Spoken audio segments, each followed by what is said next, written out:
Hello there, and welcome back to episode 3 of The Land of Good and Evil. I welcome you back to Justice Paint, the fortress without drinks, and we're going to see where things will end for today. Last time I have set up a wonderful irrigation system. Well, it's wonderful-ish. Hey, look at that, I was dumb last time. That's a good start for a new video, checking out how dumb you are. So, in a nutshell, I just realized that we can absolutely use these patches here too.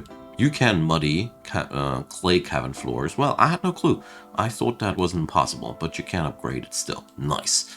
Okay, something learned today. So, but today we're going to revisit our fine city. I have set up some projects here. Fine and dandy projects. So, this is going to be our dining hall. I know, it's an inefficient layout.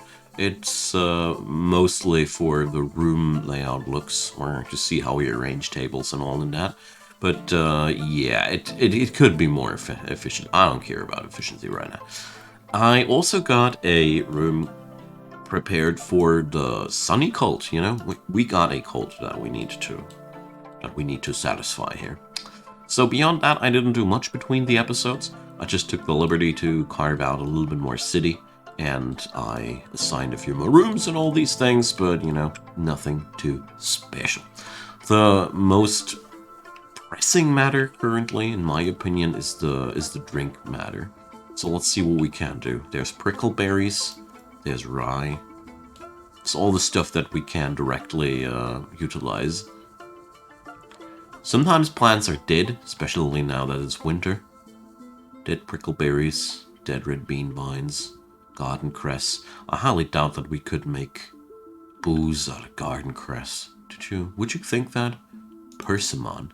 Oh, there's nothing here.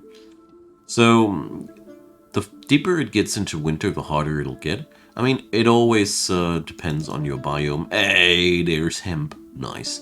Hemp is a very versatile plant. And that's not because of the reefers, because reefers are not implemented. But with hemp you can make textile and oil, and that's a pretty cool combo.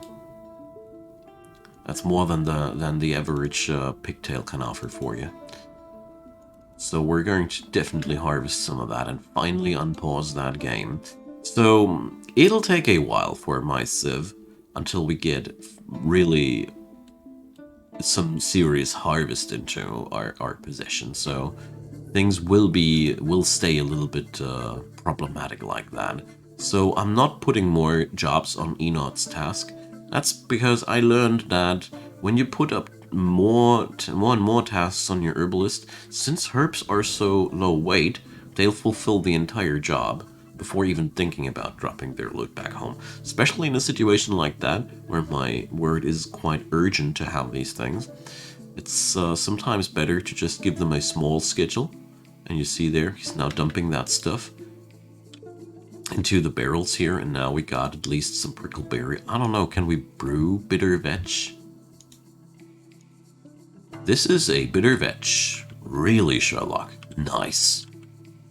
Sometimes I wish you could get a more direct readout about what you can do with these plants and what you can't do with these plants, but the simplest solution that I've found so far was to just, order these jobs and see what sticks.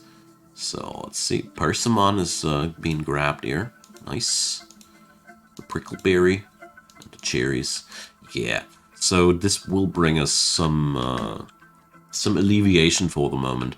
So the other topics here down here, well, it's all a matter of the mining personnel. Justice Paint is currently in a state where it can steadily and peacefully develop. There's only a few things that I really want to cross off before we get into the stage where I just casually meander forward. Currently, we don't have any form of defense in our base, and that makes me kind of nervous. And it won't stop to make me kind of nervous until we have some sort of defense online, right? Okay, but first off, let's see what we can do for these people that want their temple in here. A temple that early on is quite a challenge because, usually it's a lot easier to get the 2,000 bucks value you need for a organized religion when there's some time gone down. But here we currently don't have anything. I mean, I don't even have my industries light up. So it's a pretty brutal pressure, but I don't care. We're going to lay down limestone blocks, because limestone is a flux stone, and flux stone is worth more than regular stone. So all in all, I'm doing myself a favor here. Speaking about doing myself a favor, I want to have some craft dwarves down here. So let's put them up. They're really important because we do need mugs. Currently, my dwarves drink by hanging their face into the barrel. This is unacceptable. So what we're going to do, we're going to set up a stockpile for mugs here right next to the barrels. I've learned. Back then, I have put those mugs into a finished goods stockpile right next to the craft dwarfs. That's not good. I learned that the best spot for your goblets is wherever your drink is at. This way, your dwarves will pack up a goblet, drink, and put that goblet back into the stockpile right next to that. So, if you do it like put them here, everybody would first grab their mug here, then walk back to the staircase with their mug, drink a little bit, and get back downstairs and poke the mug back there, and then follow their day-to-day business. That's a lot of time wasted. So do yourself a favor and don't, if you have a general finished goods stockpile, there's nothing wrong with that. Just pay attention to those mugs. You know, they just end up doing that a lot. Overall, Justice Paint does not have currently the capacity to do wild things. We are currently still very, very small scale. 14 people are not much. The agriculture needs to get into swing first. There's a lot of city that needs to be developed, so all in all, yeah, these guys, they still have a lot of work ahead of them. But luckily we can now approve the Sunny Cult, so that will at least get the spirits up. If we don't, we still have these issues to get everything together that we require. So let's reconfigure this into a temple. So by the way, it's time to meet the local deities. I've taken the liberty of checking these out in between already. So we have an ocean god for this species or civilization, which is quite interesting because, you know, when you check out their hometown location, was that once a ocean? Nobody knows. Probably they came from the ocean. We can spin whatever narrative we want out of that. But I haven't seen a dwarven civilization with a ocean god yet. So charity, well, nothing special here. Love, sure. But here, darkness and the night, it's getting a little bit sus already. Jewels, well, doesn't love jewels. But here, death, murder, and boundaries. Doesn't that sound like an assassin's god to you? To me, it does. Like a lot. Death, murder with boundaries. Yeah. Here we got some wealth, fortresses, mountains, minerals, metals, craft. So there's really nothing too weird about it. So I bet that Dag Sparkled Whisked is the person that is behind the Sunny Cult. So beauty, art, inspiration, and hospitality. Well, good thing that this fits so much into the concept of this fortress. My idea was to bring up a brimming metropolis for this plagued civilization because, you know, they don't have much anymore. I think we need to go for another round of surface foraging. Currently, I'm not editing anything together because this is pretty much a high-pressure time, and there's stuff happening left and right constantly. I mean, it doesn't look so energetic like I put down, but actually there's, you know, those food and drink numbers here, they are alarming. And therefore, I really gotta be careful. Also, that temple thing that early on is a bit of an unforeseen challenge. Because, you know, we don't even know. Yeah, let's bring up a broker and see if we can know what stuff's worth. So let's see, flatterer, persuader. Shouldn't there be also the skill to appraising here? Why is that not in the list for... Oh, I hate it, you know.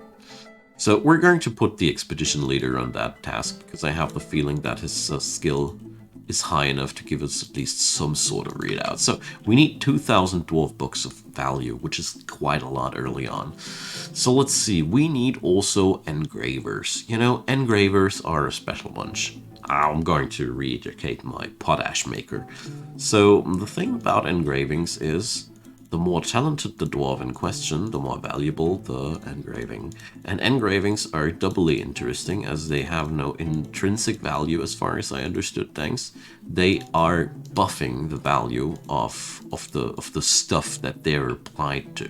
So in a nutshell, a high value engraving on a high value material does much more than when you would put it on a lower quality or lower value item, because it's acting like a multiplier. Or at least that's how I understood it. Please correct me where I stand wrong. This game is darn complex, and it proves that time after time to me. So, these rooms. These rooms are extremely important for us. I also took the liberty of setting up the tavern in a way that it also comes with a few guest rooms, because, you know, why not? It's always nice to bring up some dwarven hospitality, and we're just going to smooth up that area. Justice Paint will be much more oriented about being beautiful than other fortresses that I did before. Well, at least that's what I tried today. I can't really see that sentence haunting me in the later comment section. It's supposed to be a beautiful fortress, he said. Something like that. So let's see. We got bunnies. Oh, I hate bunnies. They're so useless, you know. Well, let's neuter at least the new offspring right away, so we don't have any issues with that. Right on. So for the tavern, I'm still curious to see what kind of stone, what kind of wall block or extra block could we take. So there's siltstone to our availability. Well, yeah, let's dig out a chunk. Why not? I actually want some blocks here, now that I think more closely about it. I'm pretty sure that we will have some whoopsie and carve a hole into the caverns at the same time. Very confident that this might. Oh god, this is so. This is so. Oh, this is making me so nervous. I tells you, man. That's something I really, really don't like to see. So the dusk melons, I'm pretty sure that we would be able to brew something out of that, but well, I don't know of any cabbage booze. I've never heard of cabbage booze. So, my good friends, this is where I'm going to leave you for a few more hot minutes until I have balanced out that situation and plucked the last little bits and bobs off the ground. Not that exciting, so you'll surely understand that. We'll see in a minute. Alright, so I found a nice little hole, as you see here, mostly rye, but why not? So I realized that there is one thing that I really need to make sure, and that's, first off, you guys are not allowed to cook with that stuff, and I really got to check that this doesn't get cooked in the process, you know? That's probably one of the bigger problems. Also, since we have that Cavern layer breach, I can easily just pack up some food plants here that are casually growing here. That's a pretty good thing too. So let's see, the brewers are brewing. That's really good. And now, you dwarves, they love to cook with booze. Early on, that's just often not possible because, you know, as soon as these harvests are in, no problem, you know, no problem. This is going to be the last year for a while. We are seeing these issues, promise. So we got some gemstones, we got some limonite, and I'd say that's a really good excuse to fire up a smelter. So also we should really process that siltstone into blocks as well, you know, just because it's cool to have these. Yeah, you already might have noticed I'm a total sucker for various rock blocks. That's just me. I'm guilty as I stand before you. I just love to have color variety. That's the thing, you know? And various rock blocks make it happen. So, yeah. It's also keeping your stonecutters busy. And your haulers. And your fortress in general. Often it is even a bad idea, but little do I care, you know? It's really important that you're utilizing your bad ideas when you're playing Dwarf Fortress. Otherwise, you can grow bored quite quickly. So there's a bit of a cave spider silk web. Interesting. Interesting. A cap hopper. Hope these aren't too dangerous. Whatever. So let's make sure this pathway here is no longer that narrow. You know, it's time to expand on our infrastructure here so that folks with the wheelbarrows don't have it that hard. We have struck limonite. Is that a new statement? Not really. Alright, it's just that vein over there. Right on. So, the biggest issue that I see right now with this city is its food and drink disposition. So, I decided that it's of course time to bring up the Fisher Dwarf again. I also realized that we need a different manager. I don't want the manager to be the Fisher Dwarf. Fisher Dwarfs are really often very, very, very, very busy. So we're going to put that up to the bone carver. Who cares about the bone carver anyway? Good-o. So let's go for that office that's currently in the position of the wrong dwarf. Look at that. Isn't it a cute office? It's the cutest office in the world. Alright, there we go. It's working out now. So, let's see. I got the looms together. I got this together. So, I'd say it's time for a few farmers' workshops, right? So, I'm going to reduce the stockpile at this dimension a little bit, and the same goes here, because I want those farmers' workshops not too far away from the farmers. The experience has taught me that this proves to be an issue in the long run. And yeah, we're going crazy here. Okay, so since we got our first metal together, it might be also in order to think about charcoal. So since wood and metal share a vicinity to one another, I'm going to put down staircases here. The basic idea is I want to do my charcoaling down here in the vicinity of my forges. Because, you know, I personally see it always as one of the easiest ways of getting things done, you know. There we go. So, drink situation is bouncing up, food situation is bouncing down a tad bit, but I think that won't last long, simply because we have very, very soon the Fisher Dwarf in motion again. At least I hope so.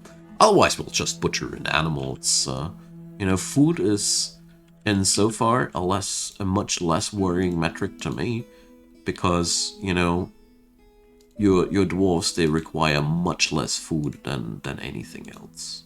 They need much more drink than they need food, just in case you didn't know that already, but I'm pretty sure you did.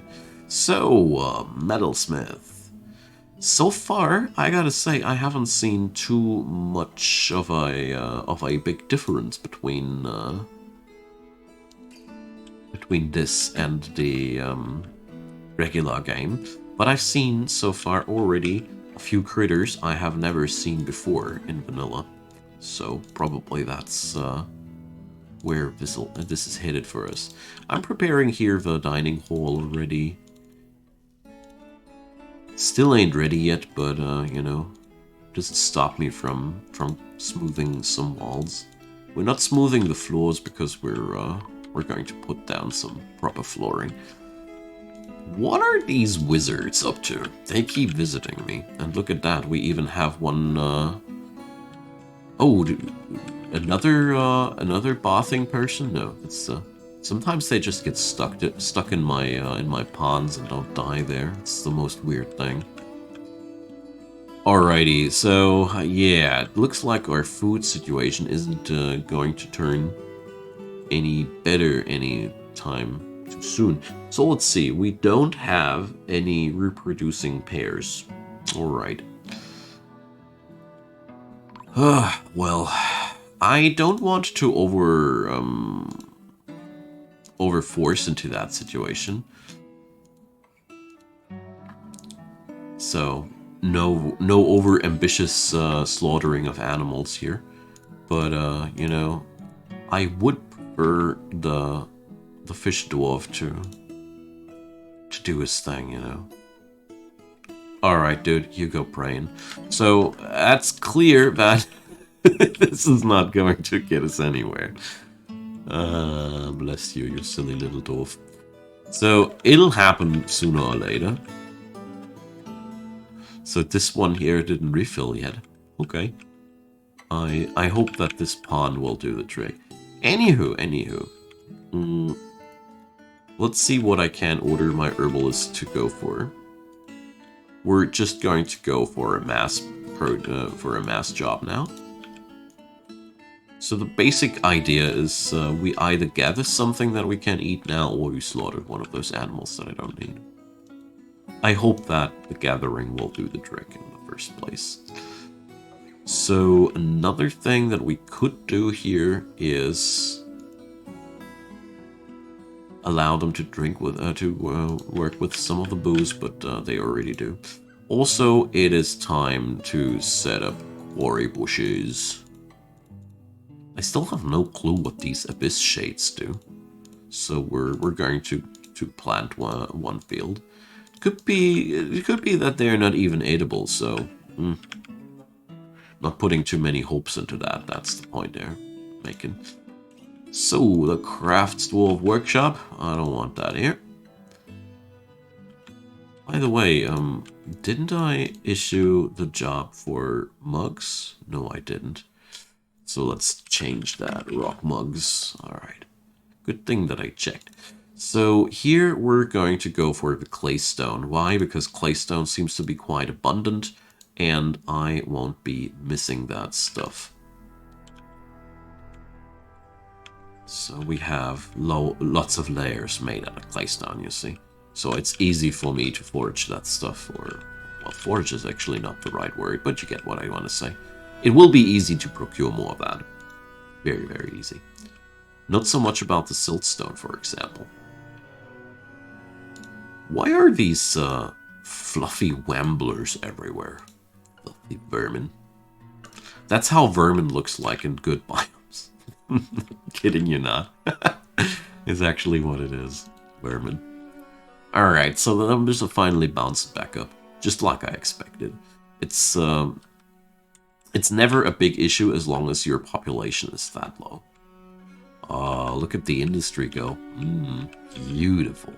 So I think it's also about time that we could consider opening up a little bit more of the wood stockpiles. And down here, let's set up some of the workshops I want to have. Burn here. Wood furnace. There we go. Let's set up a couple of these, and going to put up the material stockpiles here. So we're gonna have metals here, fuel here, and the smithies can just grab the stuff from left and right and have a short commute. At least that's how I plan it to be. Good-o. So let's get back to our temple project. I bet that this was not enough yet. Yes, just like I thought. The insightful abbey is not what it's supposed to be. Tragic. So what can we do? I mean, I am currently really not that rich. That's a big issue. That's a big issue. I also cannot really say we're smeltering some. So I'd say, yeah, we're going to put up those smelters here.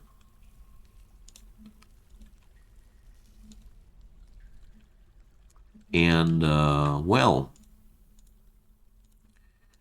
smelter some, hey? I mean, the idea that I got is a pretty simple one. I actually could, probably should, Make me some statuary, you know? Iron statues are surely already worth something. I would be surprised if not. And therefore, probably should go for that, huh? So let's do the regular old tricks. Here goes the stockpile for the gemstones. There we go. And another stockpile for furniture that we want to decorate. So in this scenario, here, for starters only statues. People watching my series already know that I have quite the fetish about decorating statues, but it's not the only thing that I do. Don't worry, I am able to pull off more than that. Stone stockpile is looking gorgeous. Not. We gotta bring up dedicated stockpiles soon. If I'd be looking for efficiency, I'd also be. I should also consider quantum stockpiles. I don't like to use them because, you know, I love logistics minigames in general, and therefore they are a little bit against my personal favorite theme, you know. So I also think it's a good moment to bring up the total amount of blocks here. A total of 100 and 150, since I do make a lot of with these limestone blocks.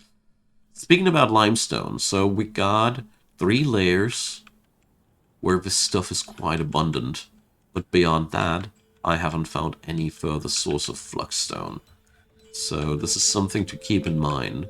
I mean, I'm pretty sure there is more than enough stuff here going around for us to go crazy. So I really don't want to make it sound as if we are short on anything, but you get the idea. So let's issue some smelting jobs and get us some stockpiling here together. So this episode has much less compactified content, I know, but that's mostly because we got so much to do here, you know? There's just so much work to get done. I love the early days of every fortress for that. It's always so much fun to see. Oh, well, I don't know if I'll ever make metal blocks, but if I do, they'll be landing here. The early phase of every fortress is always so much fun due to the many things that you have to establish. It dulls down a little bit later, but there are more than enough other projects that eat up your attention there. So here, this is, by the way, how you configure a fuel stockpile. It's coal bars. Yes. This game has sometimes such wacky designators that I have a hard time not laughing about what I'm saying here. What you gotta do. Okay, so doesn't seem like the siltstone flooring is any priority of these folks for now. Well, I don't mind. It's okay for me. Pulling up more bedrooms. I'm currently only waiting for us to see more population. So what does the fisher dwarf do? He's still praying. My dude. How long are you praying here? Is it all that important? So this brings me to the idea that I probably want to have another fisher dwarf, but yeah, it's okay. It's okay. So we're finding a lot of Morions here. It's actually quite cool. So let's bring up some jeweler's workshop here, and yeah, we still have to work a lot on that automation. You know, currently there's almost no automation running here. Only the really bare minimum. But yeah. Ironically enough, the food stockpiles have turned at the end of this episode into kind of a problem, but only kind of a problem. I think I'm going to outro today's episode here. We still have to set up the Sunny cult somehow, but I'm pretty sure a few statues with gemstones should do the trick. I usually do. The other thing we could do would be putting up more engravings, but since I am right now running with an amateur, I don't know. I'm not that convinced that this would be that much of a great idea. Alrighty, so my good friends, that's all the thoughts that I had. We are currently being menaced by the safe bar. Yeah, so why don't you accompany me next time again when we are going deeper with these things? I'm really happy to see how Justice Pain evolves, and we're currently only 3 episodes in, and the city is already looking pretty good. We have the fundamentals down. I mean, currently, yes, there's still a lot of work to get done, especially with the establishment of many things, but 14 people can only do what 14 people can do. So it's a matter of time until we get there. Anywho, thanks for watching, you folks, and feel free to leave me your comments down below. And by the way, wheelbarrows minimize the amount of workers and make them use the wheelbarrows. So I'm getting sidetracked again this game. So feel free to leave me your thumbs up if you enjoyed. I'd be really happy if you did so. And yeah, feel free to subscribe. I'm really happy about every single subscriber that I can get, because it makes a lot of things easier for me. And enough of the rambling. I thank you so much for watching, and join me on the next episode. Again, check out the playlist link down there in the description box if you are new to this. This gets you right back to episode 0 of the Land of Good and Evil. Now I'm out. Have a wonderful day. See you soon.